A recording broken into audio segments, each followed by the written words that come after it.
Engkau memberkati jemaatmu yang ada di rumah. Engkau memberkati anak-anakmu yang ambil bagian dalam pelayanan ini. Engkau memberkati hamba-Mu yang akan menyampaikan kebenaran firman-Mu. Pakai lidah dan bibir kami Tuhan. Kami menyerahkan ibadah ini dari awal ke tengah hingga akhirnya hanya ke dalam tangan-Mu. Dalam nama Tuhan Yesus kami berdoa dan mengucap syukur.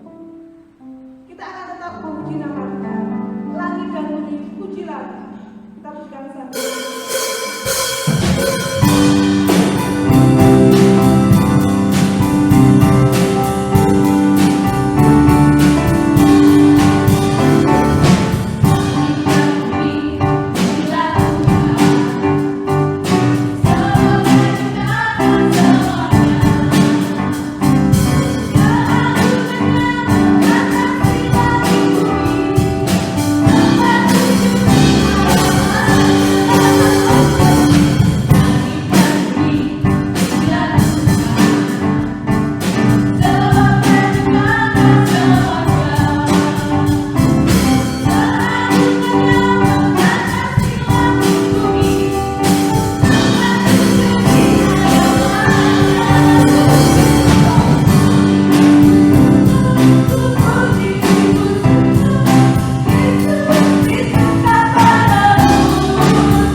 Mari kita masuk dalam doa. Segala hormat, kemuliaan, syukur kami naikkan kepadamu Bapa di surga, di dalam nama Tuhan Yesus Kristus, Tuhan dan Juru Selamat kami yang hidup. Perkenankan kami hamba-Mu untuk membaca dan merenungkan akan sebagian firman-Mu. Kiranya senantiasa Tuhan mencurahkan akan isi hati Tuhan, sehingga hamba-Mu dan seluruh mendengar boleh mengerti akan isi hati Tuhan. Terpuji nama-Mu ya Tuhan, ampuni segala dosa dan kesalahan kami, dalam nama Tuhan Yesus kami berdoa. Amin. Bapak Ibu Saudara, mari kita buka Alkitab kita yang kita ambil di dalam kitab Amos pasal yang pertama, ayat yang kedua hingga yang ke-8.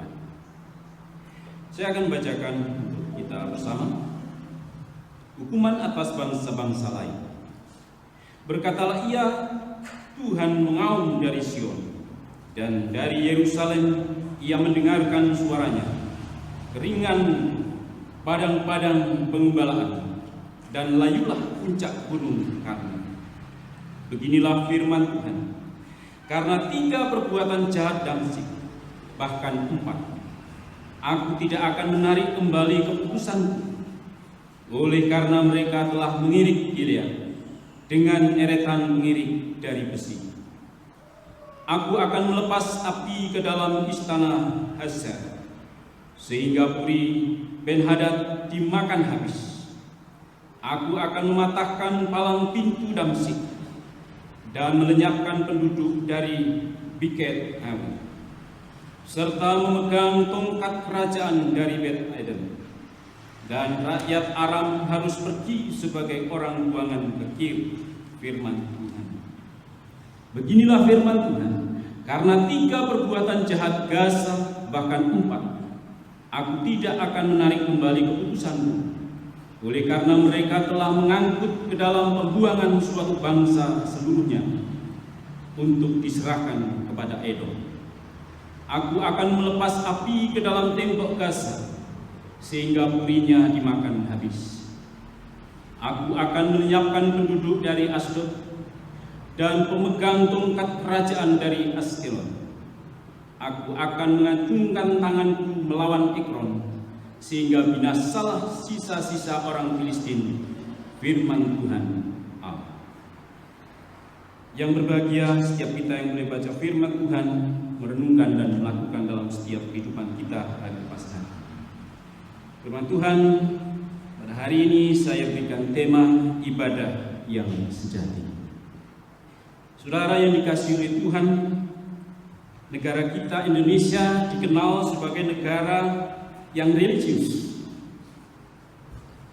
di mana masyarakatnya selalu secara khusyuk melakukan ibadah sesuai dengan agama yang mereka anut. Namun saudara-saudara yang dikasihi Tuhan, betulkah masyarakat Indonesia ini sudah melaksanakan ibadah secara benar? Atau justru mungkin sebaliknya, ibadah hanya sebagai kedok untuk sebuah kejahatan, atau hanya sebagai topeng untuk menutupi keaslian karakter? Saudara yang dikasihi Tuhan, untuk menjawab pertanyaan tersebut, kita akan belajar dari pengalaman hidup di masa Nabi Amos. Bagaimana situasi, kondisi bangsa-bangsa di sekitar Israel pada saat itu, bahwa hidup secara moral dan batiniah mereka sudah sangat bobrok. Secara lahiriah, memang bangsa-bangsa di sekitar Israel itu berada pada puncak wilayah, perluasan wilayah, stabilitas politik, dan kemakmuran secara nasional. Tetapi secara batiniah, secara moral sudah jatuh dan rusak. Kemunafikan dan penyembahan berhala sudah merata sampai ke daerah-daerah. Masyarakat hidup mewah secara berlebihan. kebejatan merajalela terjadi di setiap wilayah. Sistem peradilan sudah rusak. Dalam hukum, yang salah bisa menjadi benar, yang benar menjadi salah. Penindasan kepada orang-orang miskin merupakan kebiasaan yang sudah umum pada zaman Nabi Amos. Dan masih banyak lagi kejahatan-kejahatan yang terjadi di zaman itu. Saudara yang dikasihi Tuhan, Amos merumuskan dosa-dosa dan kejahatan bangsa-bangsa di sekitar Israel itu dengan satu kalimat yang sama, yaitu karena 3 perbuatan jahat, bahkan 4 yang telah kau lakukan. Karena 3 perbuatan jahat, bahkan 4 ini menunjukkan begitu banyak dan besarnya dosa dan kejahatan yang telah dilakukan oleh bangsa-bangsa di sekitar Israel pada saat itu, khususnya dosa-dosa yang telah disebutkan. Di tengah-tengah situasi yang terpuruk seperti itu, Allah memanggil Amos untuk menyampaikan berita pertobatan dan berita hukuman daripada Allah jika mereka tidak bertobat.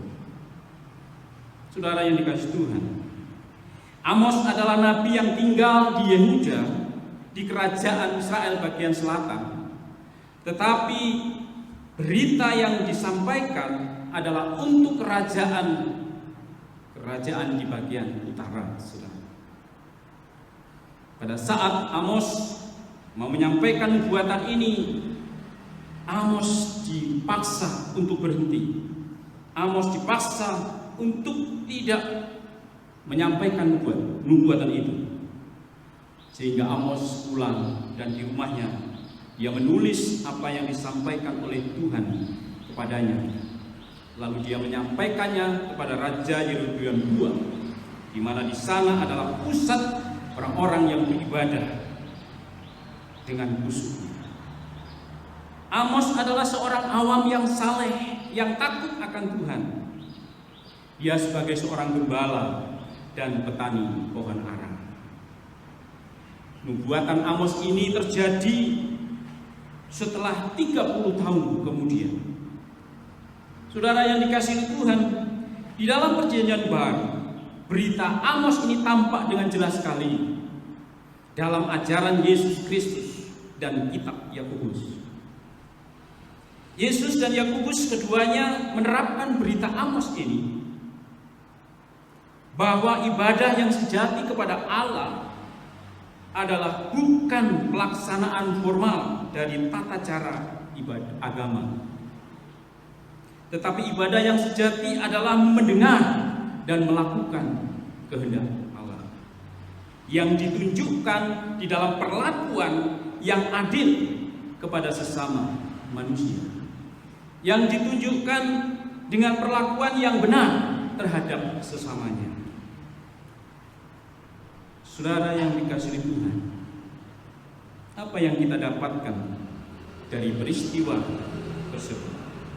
Yang pertama, saudara, kesombongan, ketidakadilan, penganiayaan, penindasan adalah sifat dan perbuatan yang dibenci oleh Allah. Dan orang-orang yang melakukannya adalah orang-orang yang sedang melakukan pemberontakan terhadap Allah. Maka Allah yang akan menjadi musuhnya. Saudara, jika kita tinggal di negeri Indonesia yang merdeka ini, lalu ada orang-orang yang melakukan kejahatan, tidak tahu itu mungkin korupsi, tidak tahu mungkin itu penganiayaan, dan yang lain-lainnya, lalu saudara setelah melakukan itu, saudara selamat dari hukuman, saudara selamat dari hukum, saudara jangan merasa bangga. Saudara jangan merasa bahagia, sebab urusan saudara belum berhenti. Sebab saudara sesungguhnya sedang berhadapan dengan Tuhan. Itu yang terjadi di zaman Amos pada saat itu, saudara. Yang kedua, saudara, Amos adalah orang biasa, orang yang takut akan Allah, tidak memiliki jabatan nabi secara resmi atau secara formal. Namun Amos dipanggil oleh Allah untuk memberitakan pertobatan dan kebenaran.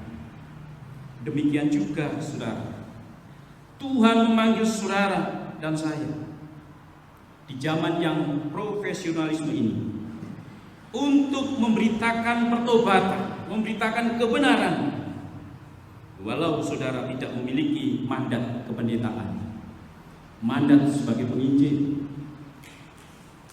tapi saudara dipakai oleh Tuhan, dipanggil oleh Allah untuk memberitakan kebenaran itu. Ibadah yang sejati bukan pelaksanaan secara formal dari tata cara ibadah agama saja, tetapi ibadah yang sejati adalah mendengar dan melakukan kehendak Allah. Agama yang benar menuntut perlakuan yang adil dan benar terhadap sesama manusia. Saudara yang dikasihi Tuhan, bagaimana dengan perenungan kebenaran firman Tuhan hari ini? Dengan melihat situasi dan bangsa di negara kita, Indonesia. Kita masih banyak melihat orang-orang tidak dengan tulus mau beribadah sesuai dengan agamanya, sebab mereka tertekan, mereka diasingkan, mereka tidak sesuai dengan hati nuraninya.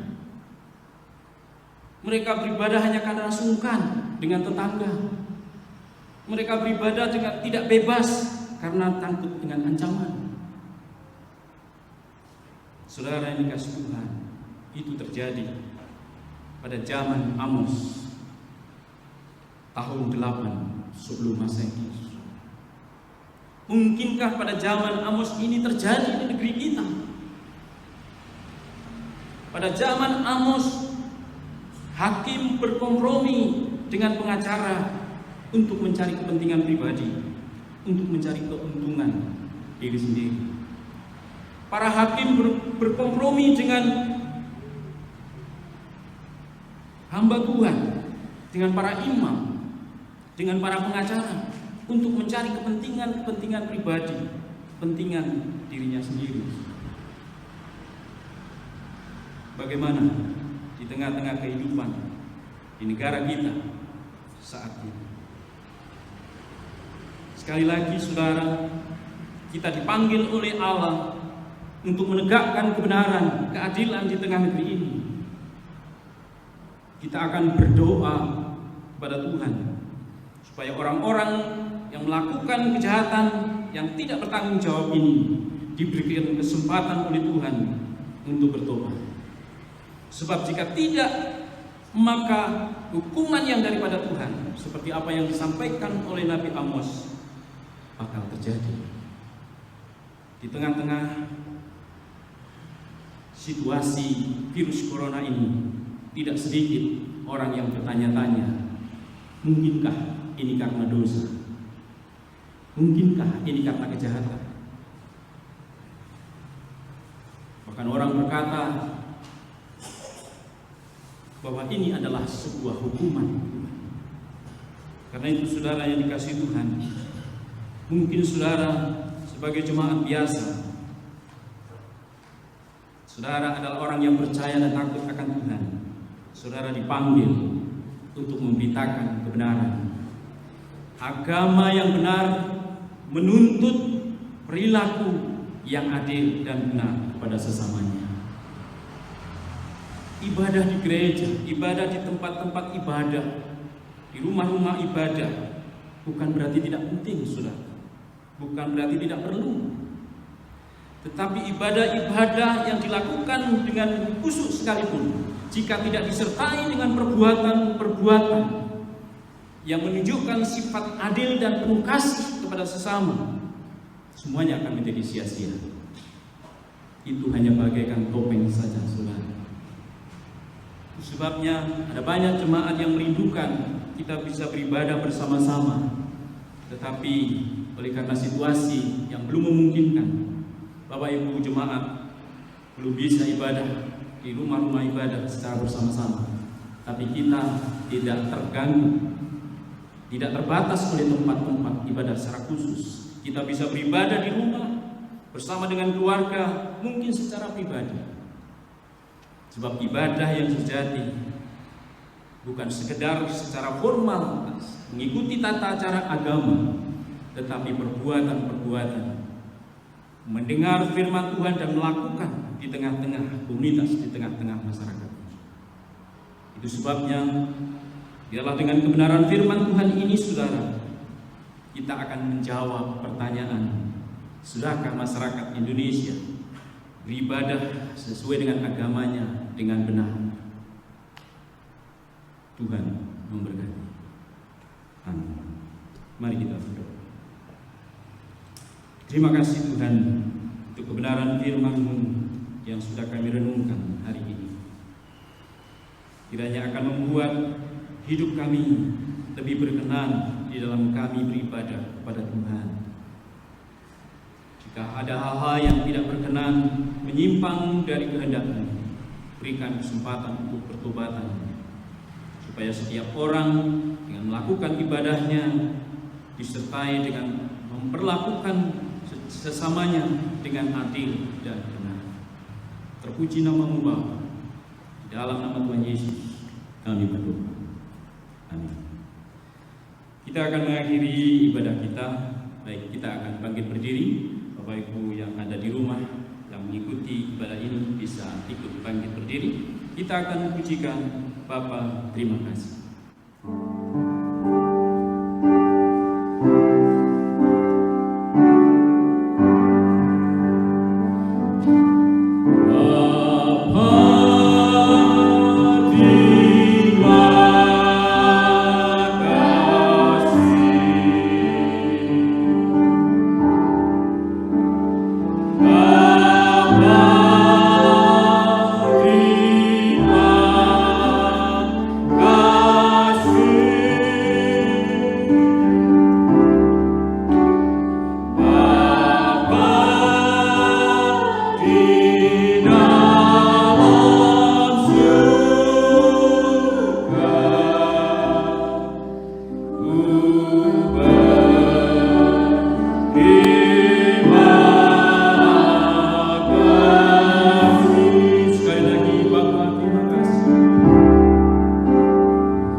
Kiranya kasih karunia, anugerah yang datangnya daripada Allah Bapa, cinta kasih, pertolongan di dalam Tuhan Yesus Kristus, dan persekutuan Roh Kudus menyertai kita semuanya mulai hari ini sampai selama-lamanya, di dalam nama Tuhan Yesus Kristus.